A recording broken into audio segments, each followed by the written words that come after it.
I've learned about complaining.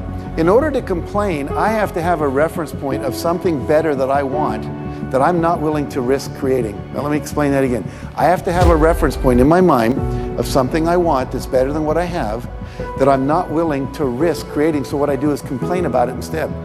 See, if I was complaining about my wife, it would mean that I would have to believe that somewhere out there in the world there's a better woman than my wife. See, if every woman on the planet died, except my wife, do you think I'd go to work the next day and complain about it? No, she's the only one. And I'd be going, hey, and I got her. This is really cool, right? Do you ever hear anyone complain about gravity? Very rarely. You know, gravity makes us all bend over. Do you ever see an old person walking down the street going, gravity? They have a little walker. I hate gravity. If it weren't for gravity, I wouldn't be all bent over like this. Gravity sucks.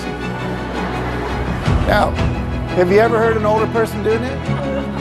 No, the reason they don't complain about gravity is because there's no alternative to it. You know, gravity just is. So if someone's complaining about something, it means they know there's something they can do about it, because we don't complain about the things we can't change. So as soon as you hear yourself complaining, I want you to stop and say, okay, what would I rather have?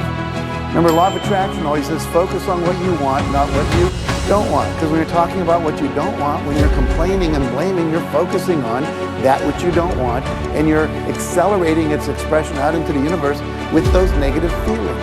And yet we'll spend a majority of our time complaining about so many things. And usually we complain about them to people who can't do anything about it.